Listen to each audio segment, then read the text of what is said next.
كتاب الأوامر الطاقية لجذب المال والثراء لنايتون الكونديسي. وصف للكتاب: هو كتاب ذات طابع روحي وفلسفي يتناول كيفية جذب المال والثراء عبر استخدام الأوامر الطاقية، وهي مجموعة من التوجيهات والتقنيات التي تهدف لتحقيق الرغبات المالية. يعتمد الكونديسي في الكتاب على فكرة أن الطاقة الكونية والروحانية يمكن أن يستخدمها الإنسان لتحقيق النجاح المالي وتحسين وضعه المادي. الكتاب يشير إلى أن هناك قوة مرئية وغير مرئية، طاقة كونية يمكن للفرد التفاعل معها من خلال الأفكار والمشاعر والتصور الذهني. يقدم الكونديسي إرشادات عملية لتعزيز الاستفادة من هذه الطاقة، مثل التأمل والتصور العقلي، بالإضافة إلى تقنيات تسهم في تحقيق التوازن والوفرة في الحياة والمال.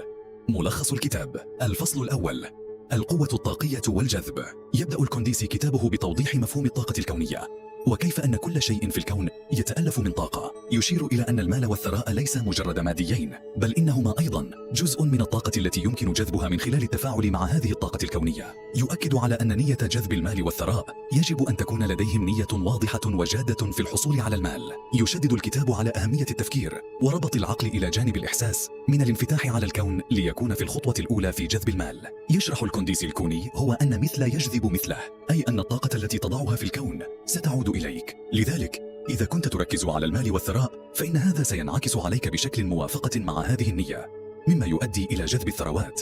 الفصل الثاني: التصور الذهني والتأمل الطاقي. في هذا الفصل يناقش الكونديسي فكرة التصور الذهني كأداة قوية لجذب المال، شرح كيفية استخدام الخيال الذهني بطريقة واضحة مع الدقة التي تتماشى بها. وعليه فإن ذلك تفاصيل الثراء والمال. يؤكد على أهمية تخصص وقت في التصور الذهني للتركيز على جذب الرغبات المالية. يطرح أيضا تقنيات التأمل الطاقي، وهي تقنيات تساعد في تهدئة العقل وتوجيه الطاقة نحو أهداف الشخص المالية. يرى أن التأمل ليس مجرد عملية استرخاء، بل هو وسيلة للتركيز على الذهن وتوجيهه نحو جذب الثراء. الفصل الثالث: الأوامر الطاقية والكتابة النشطة. يتناول الكونديسي في هذا الفصل مفهوم الأوامر الطاقية، وهي مجموعة من العبارات التي يتم تكرارها بوعي ووعي داخلي لجذب الطاقة الإيجابية. هذه الأوامر غالبا ما تكون عبارة عن صيغ موجزة، مثل: المال يتدفق إلي بسهولة، أنا أستحق الثراء، أكون دائما في حالة من الوفرة المالية. ثم يقدم الكونديسي تقنية الكتابة النشطة التي تقوم على كتابة هذه الأوامر بشكل يومي، مما يساعد في إعادة برمجة العقل الباطن. يؤكد أن فعالية هذه التقنية تعتمد على الإحساس الداخلي بأن الواقع المادي الذي يكتب هذه الأوامر، مما يسهم بشكل كبير في إرسال ترددات قوية إلى الكون تتناسب مع رغباته. الفصل الرابع: تعديل المعتقدات والبرمجة الذاتية. واحدة من أهم النقاط التي يتناولها الفصل هي تعديل المعتقدات. يرى الكونديسي أن العديد من الناس يملكون أفكارا ومعتقدات سلبية حول المال، مثل: المال صعب الحصول عليه، أنا لا أستحق الثراء. هذه المعتقدات غالبا ما تكون جزءا من العقل الباطن، وبالتالي تؤثر على التصرفات والقرارات. يحث الكونديسي على إعادة برمجة العقل الباطن باستخدام الأوامر الطاقية، حيث يمكن من خلال التركيز على هذه الأمور والتأكيدات أن يتم استبدال المعتقدات السلبية بأخرى إيجابية وملهمة.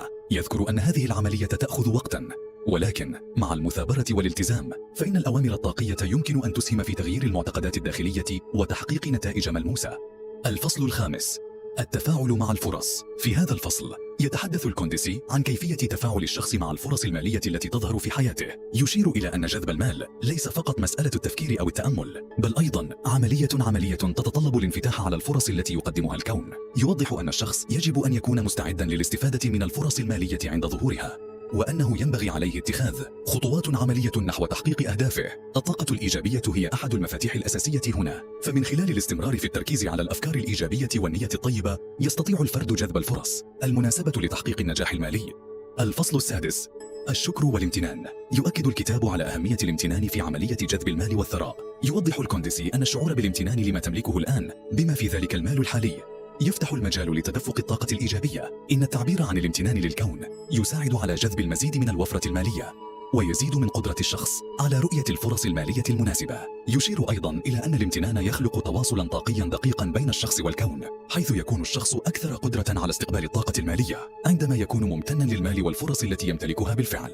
الفصل السابع: التطبيق اليومي والمثابرة. في هذا الفصل يوضح الكونديسي أهمية المثابرة في تطبيق الأوامر الطاقية وجذب المال. يشير إلى أن النجاح المالي لا يأتي بين ليلة وضحاها، بل يتطلب العمل المستمر والالتزام طويل الأمد. يعتبر المثابرة على التصور الذهني، الكتابة النشطة، وتعديل المعتقدات خطوة خامسة نحو تحقيق الثراء. يحث الكونديسي على أن الشخص يجب أن يظل متفائلا ومصمما حتى عندما لا تظهر النتائج على الفور، ويشدد على ضرورة الالتزام بالنظام الطاقي في كل يوم. خلاصة الكتاب: الأوامر الطاقية لجذب المال والثراء. نيوتن الكونديسي هو كتاب يدمج بين الفلسفة الروحية وعلوم الطاقة الحديثة ليعطي القراء الأدوات والوسائل التي تمكنهم من جذب المال والثراء إلى حياتهم. يعرض الكتاب تقنيات عملية تعتمد على الطاقة الكونية، مثل التصور الذهني، التأمل الطاقي، الأوامر الكتابية، وتعديل المعتقدات الذاتية. المبدأ الأساسي الذي يبني عليه الكتاب هو أن الإنسان يمكنه جذب ما يرغب فيه من خلال الطاقة الفكرية والمشاعر الإيجابية، وأن التغيير الداخلي للفرد هو أول خطوة لتحقيق النجاح المالي.